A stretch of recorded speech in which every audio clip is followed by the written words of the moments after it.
Shalom saudaraku, berjumpa kembali bersama dengan saya Pendeta Jakob Setio, masih dalam program Sapa Jemaat di Rumah. Kali ini kita akan bersatu bersama-sama, mari kita berdoa. Bapa kami rindu, firman-Mu sungguh memberkati kami, dan biarlah melalui renungan firman itu, kami semakin dikuatkan, diteguhkan di dalam pengiringan kami akan Engkau. Kami siap diberkati, terpujilah nama-Mu kekal selama-lamanya. Dalam nama Yesus kami berdoa, haleluya, amin. Firman Tuhan kali ini terambil dari Amsal 16 ayat yang ke-7.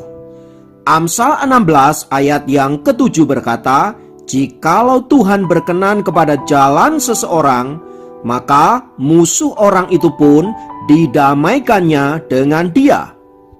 Saudaraku, kata berkenan memiliki pengertian bahwa Tuhan disenangkan atau Tuhan setuju dengan apa yang kita kerjakan. Nah, agar kita berkenan di hadapan Allah, tentu hidup kita harus senantiasa sejalan dengan kehendak dan rencananya. Karena hidup ini adalah sebuah misteri, dan kita juga seringkali tidak tahu apa yang Tuhan mau kerjakan dalam hidup kita. Itulah sebabnya kita harus senantiasa bergumul dengan Alkitab, dengan firman Tuhan, supaya olehnya kita dibimbing, kita dituntun, sehingga kita bisa mengerti dan memahami apa yang Tuhan rencanakan bagi hidup kita masing-masing. Karena Alkitab adalah firman Allah, maka saya percaya Dialah yang akan menuntun kita untuk menemukan kebenaran demi kebenaran dan kehendak Tuhan yang hendak dinyatakan. Maka ketika hidup kita sesuai dengan apa yang Allah nyatakan, kita akan menjadi orang-orang yang berkenan kepadanya. Dalam arti orang-orang yang menyenangkan hati Tuhan dan membuat Tuhan setuju dengan hidup kita. Kepada orang yang demikianlah saudaraku, maka Tuhan menyatakan berkat-berkat-Nya. Bahkan firman Tuhan yang tadi kita baca mengatakan begitu jelas bahwa orang-orang yang berkenan kepada Allah, maka musuh orang itu didamaikannya dengan Dia. Itu artinya Tuhan membukakan pintu-pintu berkat yang tadinya tertutup. Tuhan juga membukakan jalan-jalan kebaikan yang tadinya mungkin terasa gersang dan terjal, tetapi karena kasih dan kemurahan Tuhan, semua dibuat mudah olehnya. Berkaitan dengan itu, saudaraku, kita bisa belajar dari kehidupan seorang Yakub. Awalnya, ia memulai hidupnya dengan masalah yang begitu pelik, karena dia harus berkonflik dengan kakaknya Esau, dan karena hal itu, dia harus lari dari rumah dan menjadi orang asing di rumah Laban. Atas peristiwa itu, saudaraku, Esau begitu dendam atas adiknya Yakub dan berjanji akan membunuh dia. Dan setelah perpisahan yang begitu lama antara kakak beradik itu, Yakub kemudian karena situasi dipaksa kembali pulang ke tanah kelahirannya. Dengan begitu, ia mau tidak mau harus berjumpa dengan Esau.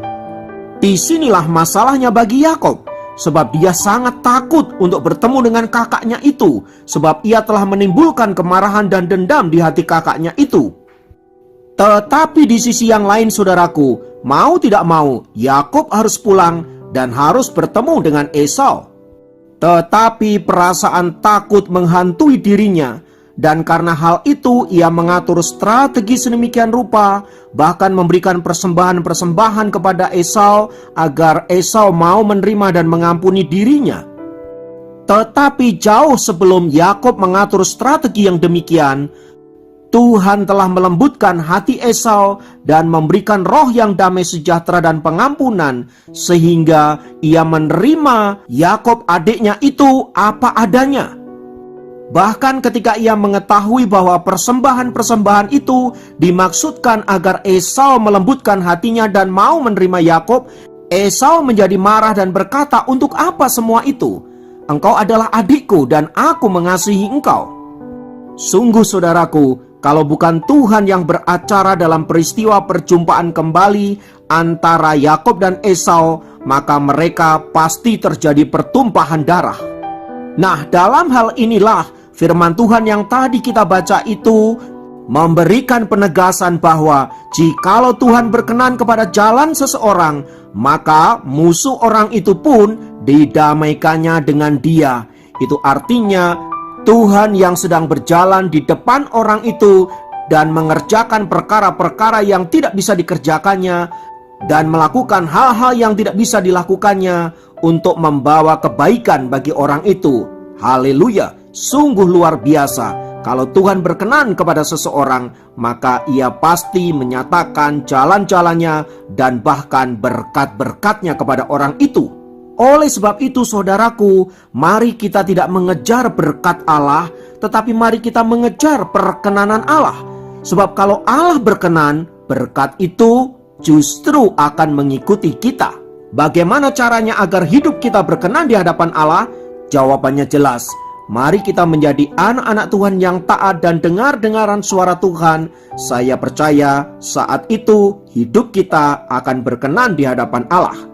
Kiranya firman Tuhan ini meneguhkan dan menguatkan iman kita dan menjadikan kita anak-anak Tuhan yang senantiasa berkenan di hati Tuhan. Mari kita berdoa.